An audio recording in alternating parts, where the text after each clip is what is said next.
In a lecture at the University of Cambridge, Dr. Sirka told a worried audience that scientists have few answers for them. Since the mass coronal ejection of 2012, the strength of the Earth's magnetic field has increased by a factor of 50,000. This has resulted in huge disturbances in radio and satellite communications, dangerous bands of radiation around the poles, and as we can all see from our window, an aurora borealis that never burns away. Unfortunately, we are stumped as to why this is happening, and if we cannot find an answer soon, it may change the way we live, the way we communicate, even the way we evolve, forever. Dr. Sirka went on to say, Bought you more electrolytes? Oh, new and improved citrus flavor. Thanks, Sean.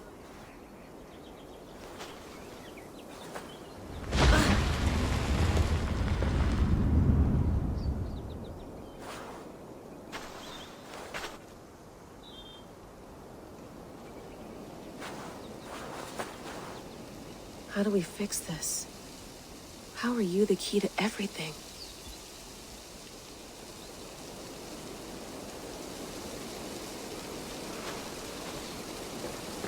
You're a long way from home, Eivor.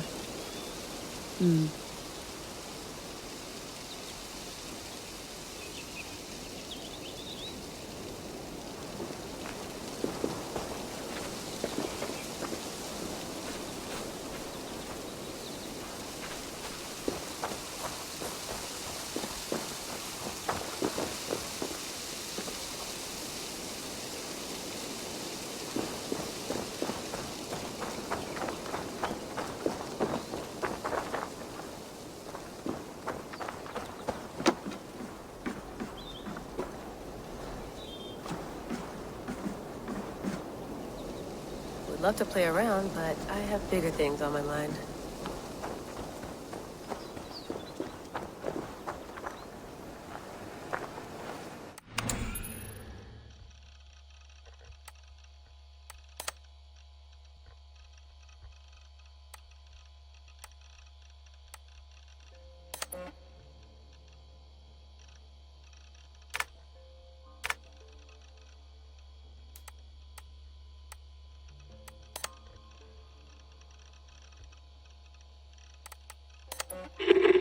I lived, I died, and now I sleep. And in my sleep I dream. And in my dreams I see an end to the doom that will grip the earth once again. Find the wolf-kissed. Find the mad one. Find me. And save us all from another death.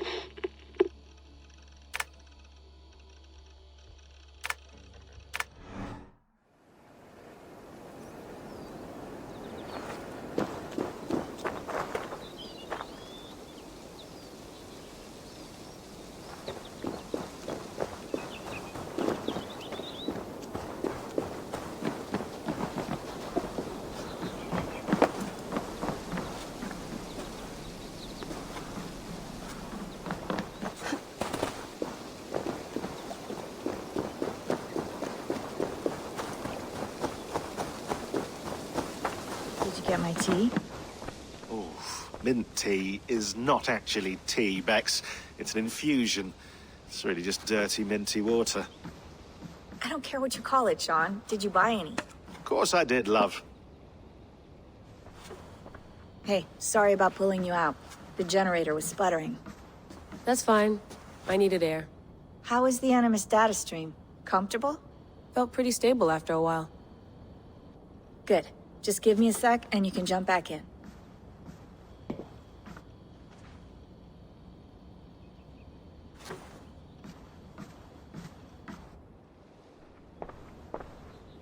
Another satellite came down. Did you see? I did. One of Abstergo's. That's good. Well, most of North America just lost its GPS service, so depends what you mean by good, really. Right. Even when we win, we lose. Okay, we're all set. Whenever you're ready, you can jump back in.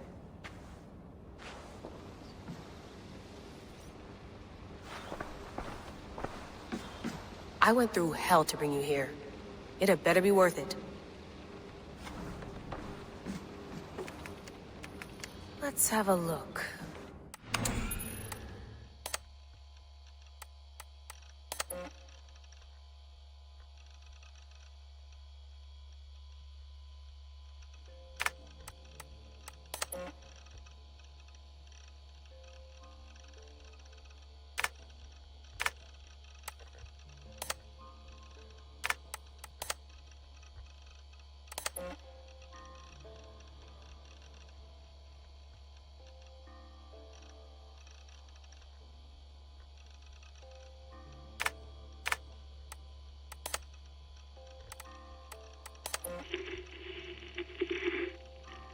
Layla, thought you might be interested in this.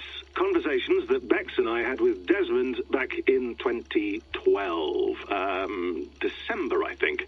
Just, candid talks, that's all. We didn't square any circles or write any beat poetry. But he did have some interesting insights into his time in the Animus and what it means to be an assassin. Anyway, have a listen. You might find you and he had similar experiences, so, well, let me know what you think. Unless it's to tell me I sound like a total prat in these recordings. If that's the case, just say nothing. I mean, I did have a slight cold at the time I recorded these. That's probably why I sound odd. Anyway, okay, I'm done anyway, so turn off. Turn off. Oh, it's actually just a button. Sorry, here we go.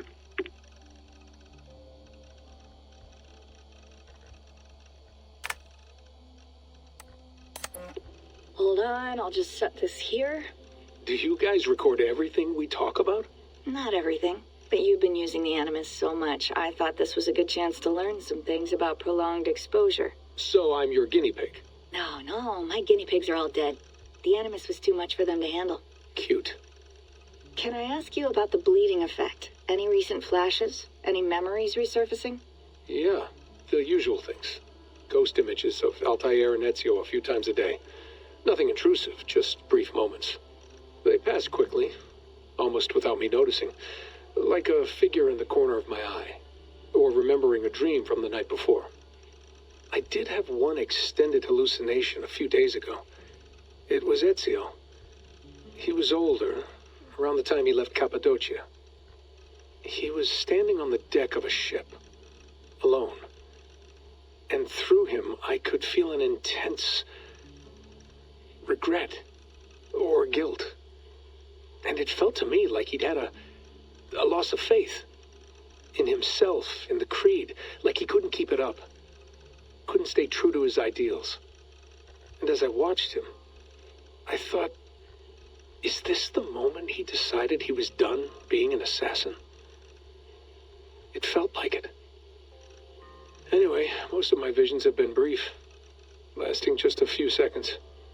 They're like complete memories of small moments that appear suddenly out of nowhere, fully formed. It's a strange feeling. Okay, anything else? I'm starting to see Connor now, too. Though I hear his voice more often than I see him.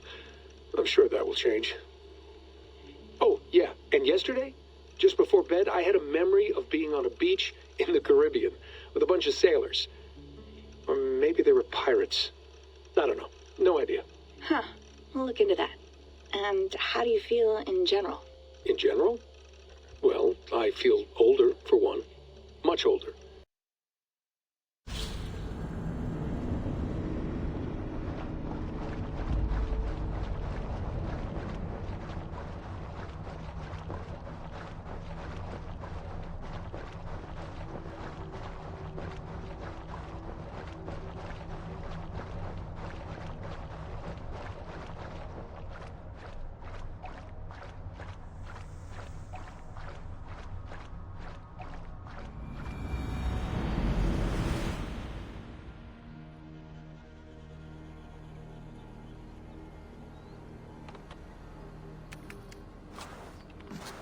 That's quite nice.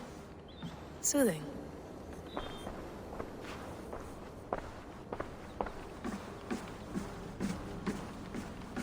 Feeling okay?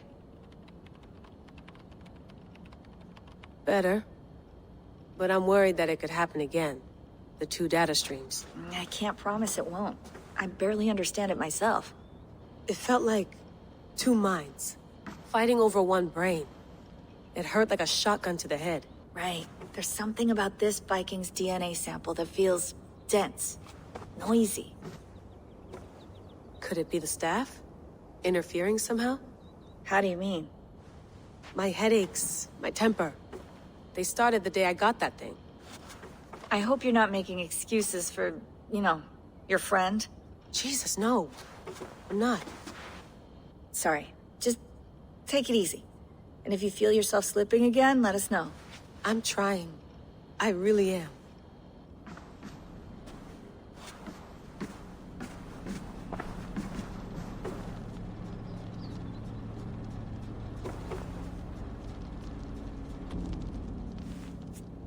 All right, time to go. Norway to England takes about a week by long ship, so I'll scrub ahead.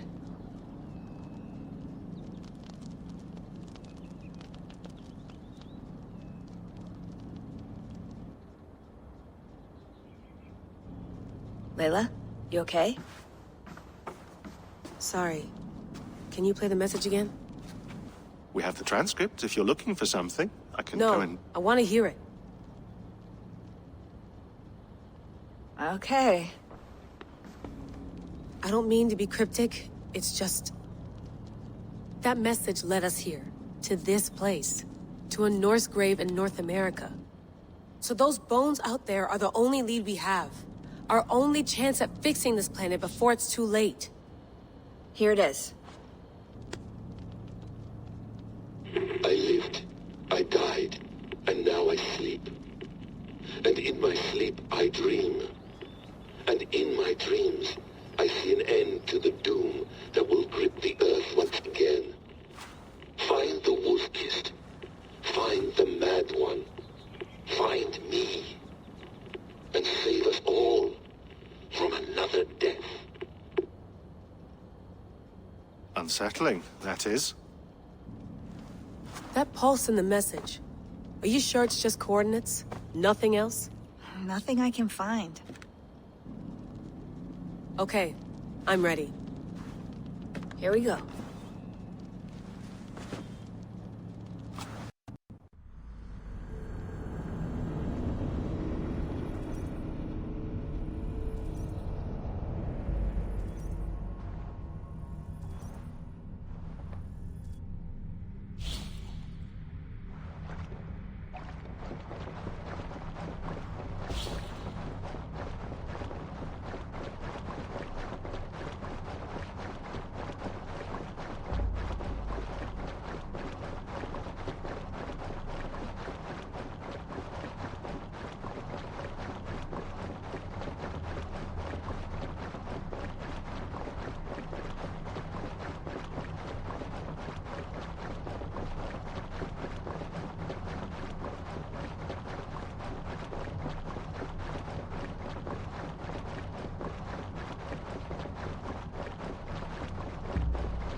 There she is. England. Our new home. Not a patch on Norway, but we'll make this land our own soon enough. I'm glad to see any land at all. And will be happy to have my feet on solid ground again. We must not rush our landing. All you see here is Saxon territory. The Kingdom of Mercia, largely unpacified. There will be eyes watching us from the trees, with bows drawn and traps set. We must be wary. Randi! Dig in your oars! All standing! Have you spotted something? Not yet. Well, let us go ahead to clear the path of any dangers. Then follow our lead when the sun brushes the horizon. Understood! May Thor bless you all on your way! We will see you soon! Sail on! Yes! I'm ready for whatever these green-thumbed fairy folk have to throw at us. Sigurd, do the sons of Ragnar know that we're coming? They do not, for they will not scoff at our visit. Of the 4 kingdoms in England, the sons of Ragnar have settled only one. The rest is ripe for the taking. Do we mean to join their army? No, no. We will speak with them, get the lay of the land, and carve this country into as many pieces as we see fit. that what passes for a town? Plain brick in a single rune to their timid god? That rune is called a root, Dag. The cross upon which their god was sacrificed. It sits atop a monastery, a place of worship. That cross killed their Christ, and now they display it in worship? Bizarre.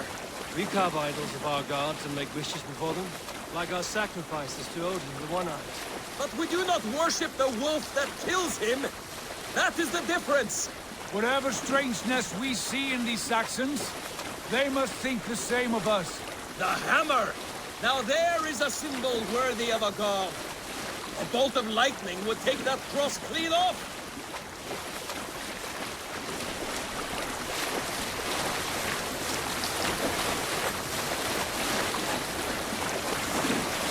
Look there! What are they doing? Ritual drowning. Baptism, Dag. Are the ways of Christians really so unfamiliar to you? Not at all. I simply forgot. Someone has to keep the conversation up. It must be priests and worshippers alone in that place. We can storm this port with ease. Sack it without breaking a sweat. Is there much in the way of treasure there? Always! They shape precious metals and cut jewels to their gods. There will be a fortune there. Later, Dag. There will be time enough for raiding, once we have settled.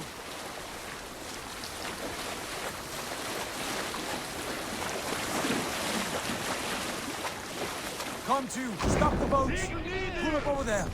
The way forward is blocked by a chain spanning the river.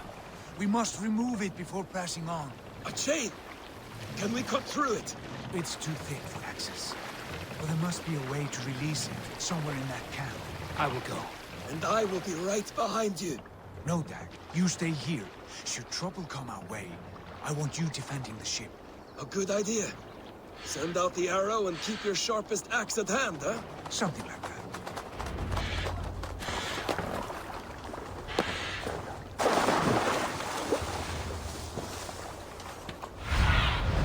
Stretch your wings, Sunan.